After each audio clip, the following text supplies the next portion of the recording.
नमस्कार बच्चों, मैं सुरुचि सामरिया आपका ई कक्षा में स्वागत करती हूँ। आज आप मेरे साथ कक्षा 5 में हिंदी विषय पढ़ रहे हैं। बच्चों आओ सीखें भाग 2 आपकी पाठ्यपुस्तक का नाम है। बच्चों यह आपकी पाठ्यपुस्तक का दूसरा भाग है। आज आप हिंदी विषय के अंतर्गत मेरे साथ पाठ 8 पढ़ रहे हैं, जिसका कि नाम है नया समाज बनाएं। बच्चों यह कविता है। कविता आप लोगों को बहुत अच्छी लगती है ना। और आज की जो कविता है वह तो बहुत ही प्यारी है, जिसमें कि आप मेरे साथ मिलकर एक नए समाज का निर्माण करेंगे। हाँ बच्चों, नया समाज कैसा होगा? हमारा जो नया समाज है वह सभी प्रकार की कुरीतियों से दूर होगा। उसमें जाति पाति का कोई भेदभाव नहीं होगा। किसी तरह की ऊंच नीच के आधार पर हम भेदभाव नहीं करेंगे। और जो हम नया समाज बनाएंगे उसमें एक सबके लिए और सब एक के लिए वाली भावना से काम करेंगे। कहने का मतलब है कि हम वसुधैव कुटुंबकम की भावना के साथ अपने नए समाज का निर्माण करेंगे। तो बच्चों आइए हम शुरू करते हैं हमारी कविता नया समाज बनाएं। पहले हम इस कविता का स्वस्वर वाचन करेंगे। स्वस्वर वाचन करने के बाद हम इस कविता का भावार्थ समझेंगे। तो बच्चों आइए शुरू करते हैं नया समाज बनाएं। आओ नया समाज बनाएं, इस धरती को स्वर्ग बनाएं। आओ नया समाज बनाएं, जाति पाति के बंधन तोड़े, अपनेपन की कड़ियां जोड़े। इस धरती के हर मानव का मानवता से नाता जोड़े। एक दूसरे के सुख दुख में मिलकर बैठे हाथ बटाएं। आओ नया समाज बनाएं। इस माटी का कण कण चंदन, इसे करे हम शत शत बंधन। नई रोशनी की किरणें बन आज सजा दे हर घर आंगन। मिलजुल कर आगे बढ़ने का सबके मन में भाव जगाएं। आओ नया समाज बनाएं। श्रम को जीवन मंत्र बनाएं, ऊंच नीच का भेद मिटाएं। भारत माता के हम सपूत बन नव जीवन की अलख जगाएं। धरा सभी की गगन सभी का, यही प्रेम संदेश सुनाएं। आओ नया समाज बनाएं। बच्चों आपने मेरे साथ इस कविता का स्वस्वर वाचन किया होगा। आपको बहुत ही इसमें आनंद आया होगा। अब हम इस कविता का भावार्थ जानेंगे। हम जानेंगे कि कवि हमसे कैसे समाज का निर्माण करवा रहा है। बच्चों आप लोग छोटे छोटे बच्चे हो। इस कविता में कवि आपको यह बता रहा है कि आपको एक नए समाज का निर्माण करना है। बच्चों क्यों करना है? क्योंकि आप छोटे छोटे बालक हो, इस देश का भविष्य हो। आपकी अगर सोच बहुत अच्छी होगी तो आप बड़े होकर हमारे यहाँ बहुत अच्छे समाज का निर्माण करोगे। तो आइए अब हम पढ़ते हैं हमारी कविता नया समाज बनाएं। बच्चों अब हम इसका अर्थ जानेंगे। देखिए, आओ नया समाज बनाएं, इस धरती को स्वर्ग बनाएं। आओ नया समाज बनाएं। बच्चों पहले हम इसके कठिन शब्दार्थ देखते हैं। इसमें जो कठिन शब्द है वह है स्वर्ग।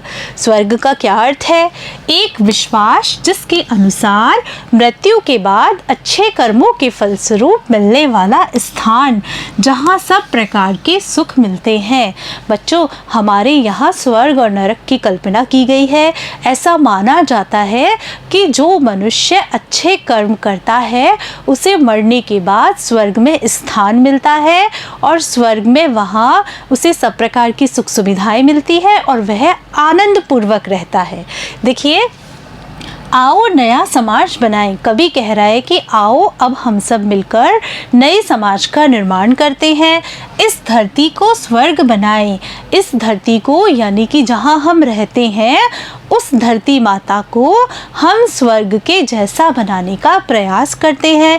बच्चों स्वर्ग कैसा स्थान है? स्वर्ग एक ऐसा स्थान है जिसमें सभी प्रकार की सुख सुविधाएं मिलती है और मनुष्य आनंद पूर्वक रहता है। तो कवि ये कहना चाहता है कि हम एक नए समाज का निर्माण करते हैं और जो हमारी धरती माता है जिस पर कि हम रहते हैं उसे हम स्वर्ग जैसा बनाने की कोशिश करते हैं। आओ नया समाज बनाएं। आइए हम सब मिलकर एक नए समाज का निर्माण करते हैं। जात पात के बंधन तोड़े, अपनेपन की कड़ियाँ जोड़े, इस धरती के हर मानव का मानवता से नाता जुड़े। बच्चों, इसके हम कठिन शब्दार्थ देखते हैं। कड़ियाँ, कड़ियाँ का अर्थ है मेल करना। बच्चों, कवि आपके साथ मिलकर एक नए समाज का निर्माण करना चाहता है। इस पद में आप जानेंगे कि वह आपके साथ मिलकर किस प्रकार के समाज का निर्माण कर रहा है। कवि कह रहा है कि हम जो नया समाज बनाएं उसमें जाति पाति के आधार पर कोई भी भेदभाव ना हो, यानी कि हम जात पात का बंधन तोड़ दें, अपनेपन की कड़ियाँ जोड़ें और हर मनुष्य एक दूसरे मनुष्य के साथ अपनेपन की भावना के साथ रहे। इस धरती के हर मानव का मानवता से नाता जोड़ें और इस धरती पर रहने वाले हर मनुष्य के अंतर्गत, हर मनुष्य के अंदर मानवीय भावना का संचार हो, मानवीय गुणों का विकास हो। बच्चों, आप जानते हैं मानवीय गुण कौन कौन से होते हैं? मानवीय गुण है दया, करुणा, क्षमा, प्रेम, सहानुभूति। ये सारे मानवीय गुण हैं। अगर मनुष्यों के अंदर इन मानवीय गुणों का संचार हो जाता है तो हमारी धरती बहुत अच्छी हो जाएगी। यहाँ पर कवि यही कह रहा है कि इस धरती के हर मानव का हम मानवता से नाता जोड़ दें। अगर मानवीय गुणों का संचार हो जाएगा तो मानवता से हर व्यक्ति जुड़ जाएगा। देखिए आगे, एक दूसरे के सुख दुख में मिलकर बैठे हाथ बटाएं, आओ नया समाज बनाएं। बच्चों, कठिन शब्दार्थ देखते हैं। हाथ बटाना का अर्थ होता है सहायता करना। यहाँ पर कवि कह रहा है एक दूसरे के सुख दुख में, यानी हम जो नए समाज का निर्माण करेंगे उसमें सभी मनुष्य एक दूसरे के सुख दुख में साथ मिलकर बैठेंगे, सभी के सुख दुख में हाथ बटाएंगे। बच्चों, अगर कोई मनुष्य दुखी होगा तो उसका दुख दूर करने का प्रयास करेंगे। कहा जाता है कि दुख बांटने से कम होता है। आओ नया समाज बनाएं। आओ हम सब मिलकर एक नए समाज का निर्माण करते हैं। इस माटी का कण कण चंदन, इसे करें हम शत शत बंदन, नई रोशनी की किरणें बन, आज सजा दें हर घर आंगन।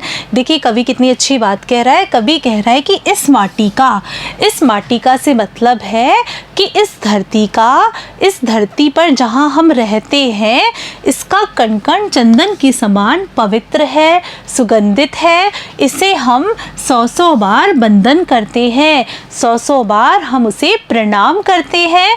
नई रोशनी की किरणें बन, और हम अपने अंदर नई रोशनी की किरणें पैदा कर हर घर आंगन को सजा दें, यानी कि हर मनुष्य के अंदर नई आशा और उत्साह का संचार हो, जिससे कि हमारे यहाँ के हर आंगन में उजाला हो जाए, मनुष्य के अंदर नई भावना का संचार हो जाए।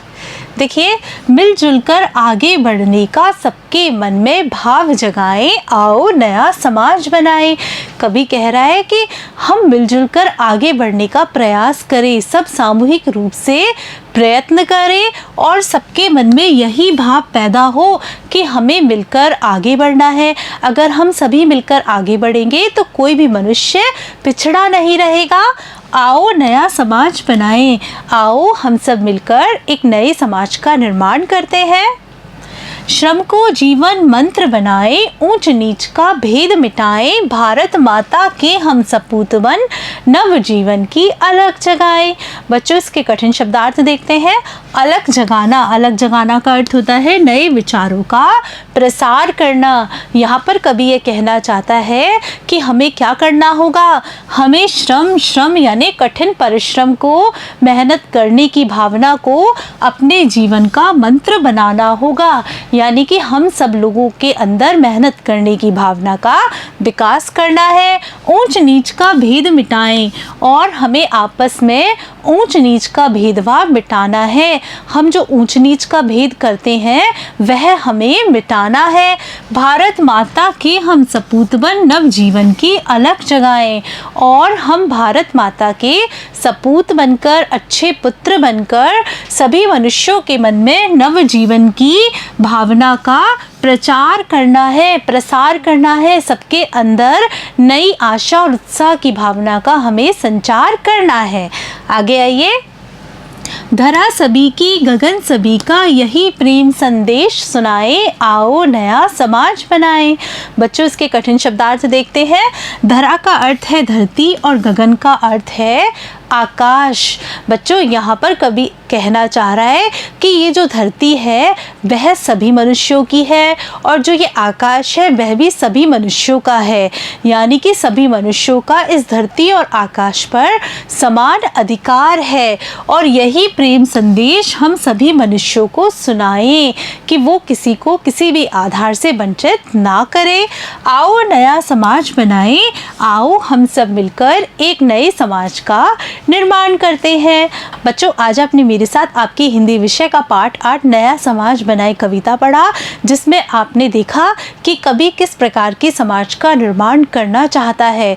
बच्चों, कवि आपके साथ इस समाज का निर्माण क्यों करना चाहता है? क्योंकि आप अभी छोटे छोटे बच्चे हैं, इस देश का भविष्य है। आगे चलकर आप बड़े होंगे तब समाज निर्माण करने की शक्ति आपके हाथों में होगी और आपके अंदर अगर आज से ही यही भावना विकसित हो जाए कि आपको एक बहुत अच्छे समाज का निर्माण करना है जिसमें कि सभी लोगों को साथ मिलकर चलना है, तो आप आगे चलकर बहुत अच्छे समाज का निर्माण करेंगे और हमारे राष्ट्र को प्रगति के पथ की ओर अग्रसर करेंगे।